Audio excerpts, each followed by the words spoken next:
പഞ്ചദുർഗ ദീപനമസ്കാരം എന്താണെന്നറിയാം. ദുർഗാദേവിക്ക് സമർപ്പിക്കുന്ന അത്യുഗ്രവും ഫലപ്രദവുമായ ഒരു താന്ത്രിക പൂജയാണ് പഞ്ചദുർഗ ദീപനമസ്കാരം. ദുർഗാദേവിയുടെ 5 ഭാവങ്ങളെ, അതായത് പഞ്ചദുർഗമാരെ 5 തിരികളിട്ട നിലവിളക്കിലേക്ക് ആവാഹിച്ച് പൂജിക്കുന്നു. കേരളത്തിൽ സാർവത്രികമായി നടത്തിവരുന്ന ഭഗവതി സേവയുമായി ചെറിയ സാമ്യം ഈ പൂജയ്ക്കുണ്ട്.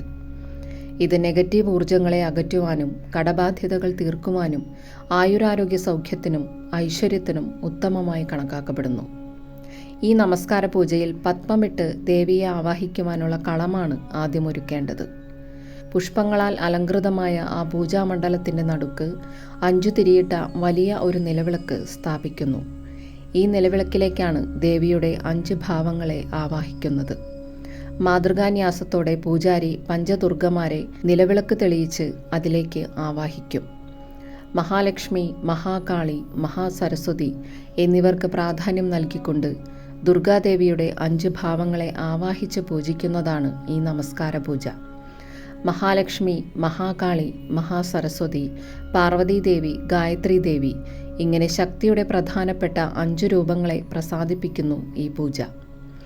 ദേവി ദുർഗയുടെ വിഭിന്ന ഭാവങ്ങളായ മൂലദുർഗ, അഗ്നിദുർഗ, രാജദുർഗ, രക്ഷാദുർഗ, ഐശ്വര്യദുർഗ എന്നിങ്ങനെയുള്ള അതീവ ശക്തിഭാവങ്ങളായ പഞ്ചദുർഗമാരെയും ചിലയിടങ്ങളിൽ ഈ പൂജകളിൽ ആരാധിച്ചു വരുന്നു. മന്ത്രങ്ങളോടെ ആവാഹിക്കപ്പെടുന്ന ഈ ദുർഗമാരെ ദേവീ മഹാത്മ്യം, ലളിതാ സഹസ്രനാമം, മറ്റ് പ്രധാനപ്പെട്ട ദേവീ മന്ത്രങ്ങൾ എന്നിവ ജപിച്ചുകൊണ്ട് അർച്ചന ചെയ്യുന്നു. ശേഷം പൂജയുടെ അവസാനത്തിൽ ദീപദുർഗയ്ക്ക് ആരതി ഒഴിഞ്ഞ ശേഷം നമസ്കാരം അല്ലെങ്കിൽ സാഷ്ടാംഗ പ്രണാമം സമർപ്പിക്കുന്നു. അതാണ് പഞ്ചദുർഗ ദീപനമസ്കാരം.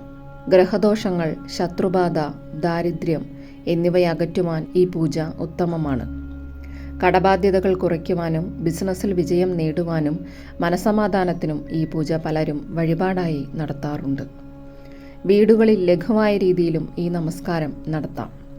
5 ദുർഗമാരെ സങ്കല്പിച്ച് 5 തിരിയിട്ട നിലവിളക്ക് വെച്ച ശേഷം ദേവീ മഹാത്മ്യം, ലളിതാ സഹസ്രനാമം എന്നിവ പാരായണം ചെയ്ത് ഒടുവിൽ നമസ്കാരവും നടത്തി പൂജ അവസാനിപ്പിക്കാം.